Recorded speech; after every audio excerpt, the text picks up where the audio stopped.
हर हर महादेव। मैं भावना शर्मा आप सभी का स्वागत करती हूँ अपने YouTube चैनल स्पिरिचुअल ब्लॉग्स में। तो आइए आज बात करते हैं हरतालिका तीज व्रत कथा की। एक समय की बात है, भगवान भोले शंभु और माता पार्वती कैलाश पर्वत पर बैठे हुए थे। माता पार्वती ने भगवान से विनती की, हे प्रभु मुझे बताइए, मैंने ऐसा कौन सा काम किया था या ऐसा कौन सा व्रत पूजन अर्चन किया था जिससे मैंने आपको वरण किया, आपको पति रूप में पाया।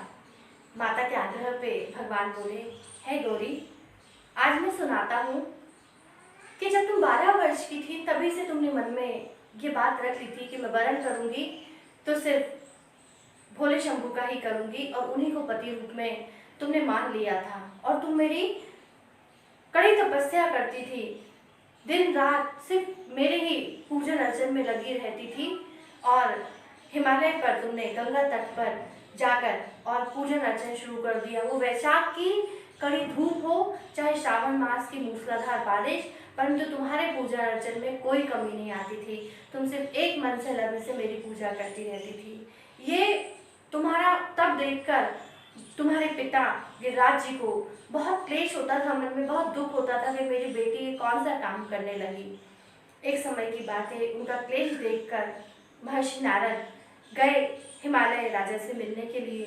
उन्होंने कहा कि राजन, भगवान विष्णु का मैं लेकर आया हूँ आपके लिए एक संदेश कि वे आपकी पुत्री को अपनी पत्नी के रूप में मांगना चाहते हैं। तो भगवान बहुत खुश हुए राजा हिमालय कि हर पिता की एक ही इच्छा होती है कि शादी के बाद उसकी पुत्री सुखी रहे और भगवान विष्णु तो स्वयं ब्रह्म स्वरूप हैं, तो मैं क्यों ना मना करूँगा कि मेरी पुत्री की शादी ना हो। उन्होंने बड़े खुशी खुशी हाँ कर दिया और ये हाँ का संदेश लेकर नारद जी फिर गए भगवान विष्णु के पास। उन्होंने कहा कि आपकी शादी की बात तय हो चुकी है और राजा बहुत खुश हैं इस बात को जान के। जब माता पार्वती को ये बात पता चली तो उन्हें बहुत दुख हुआ, बहुत मानसिक रूप से वे परेशान हो गई कि मैं तो अपने पति रूप में चाहती हूँ भोले शंभू को, मैं कैसे किसी और से विवाह कर सकती हूँ। उन्होंने इस बात को सोचकर अपने प्राण त्यागना चाहे। उसी समय उनकी एक सखी आ गई। सखी बहुत समझदार थी और वो कहीं ना कहीं बोले ना दूरदर्शी थी उसकी, वो जानती थी कि ऐसा नहीं है, इसकी तपस्या का फल इसे जरूर मिलेगा। तो उसने कहा कि तुम थोड़ी शांति से काम लो और मृत्यु किसी भी चीज़ का हल नहीं होता है। मैं तुम्हें एक ऐसी गुफा में लेकर चलती हूँ कि तुम्हारे माता पिता या कोई भी तुम्हें वहाँ ढूंढ नहीं सकते। तुम पुनः अपनी पूजा अर्चना और भगवान की तपस्या वहाँ प्रारंभ कर देना और शादी के लिए मना कर देना।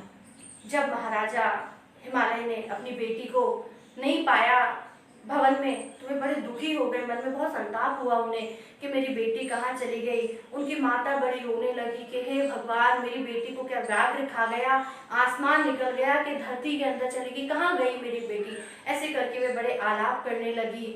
इसी बीच जब ढूंढते ढूंढते एक दिन की बात है, माता पार्वती, तीज का दिन था और वो तीज थी भाद्र मास के शुक्ल पक्ष की हस्त नक्षत्र तीज, जिसे हम हरतालिका तीज कहते हैं। उस दिन माता पार्वती ने एक बालू से कृत्रिम शंकर जी बनाए, शिवलिंग बनाया और उनका पूजन अर्चन किया बड़े ही विधि विधान से।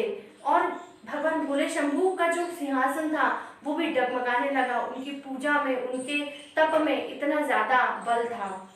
भगवान भोले शंभू प्रकट हुए और उन्होंने कहा कि वर मांगो, मैं आया हूँ।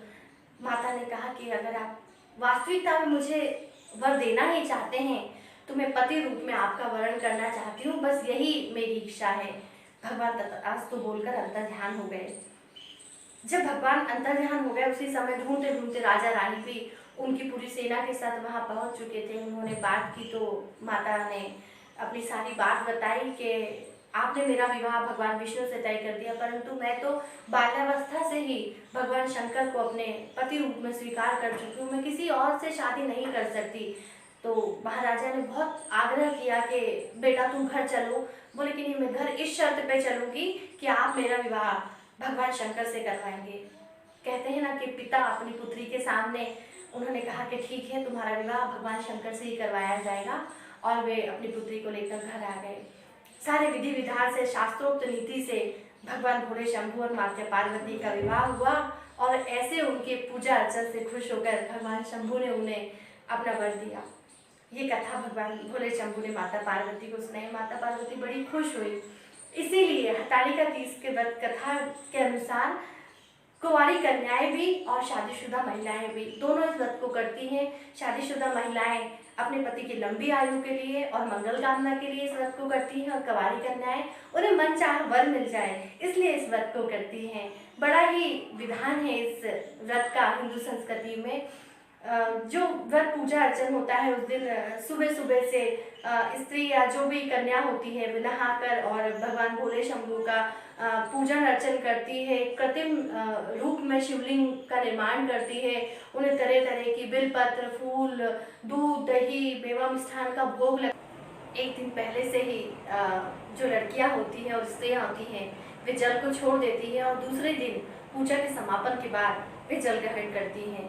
और जिस दिन पूजा होती है उस दिन रथ जगा होता है। तरह तरह के भजनों को और भगवान भोले भंडारी के पूजन अर्चन के साथ रथ जगा किया जाता है, और पूरी रात पूजा और अर्चना तरह तरह की जाती है। ऐसी महिमा है इस व्रत की। इस व्रत के दिन कहा जाता है कि सास अपनी बहू को सुहाग का पिटारा देती है, जिसमें सुहाग का सामान और कई तरह के उपहार होते हैं, और सम्मान स्वरूप बहू भी अपनी सासू माँ के पैर छूकर आशीर्वाद लेती है और आशीर्वाद स्वरूप उन्हें कुछ उपहार देती है। तो ऐसी परंपराएं हम देखते हैं कि पौराणिक कथाओं में है कि माता गौरा ने भगवान भोले शंभू के लिए इस पूजा को किया था, लेकिन ऐसा नहीं है। आज की स्त्रियां भी इस व्रत को उसी नियम पूर्वक करती हैं और बहुत ही हर्षोल्लास से इस कार्यक्रम को मनाया जाता है। इस त्योहार का नाम है, इस व्रत का नाम है हरतालिका। हरतालिका अर्थात हरत और आलिका। हरत अर्थात हरण करना और आलिका मतलब मित्र या सखा। गौरा की जो मित्र थी, सखा थी, उन्होंने उनका हरण किया था, उन्हें गुफा में लेके आई थी, और आलिका तो सखा होती है, इसीलिए उनकी इस दोस्ती के लिए इस व्रत का नाम हरतालिका तीज है। मैं स्पिरिचुअल टॉक्स की ओर से और अपनी ओर से आप सभी को हरतालिका तीज की हार्दिक शुभकामनाएं देती हूँ। खूब हर्षोल्लास से त्यौहार मनाइए और ऐसे ही हमारे सनातन धर्म की, हिंदू संस्कृति की परंपरा को आगे बढ़ाइए। हर हर महादेव, जय श्री महाकाल।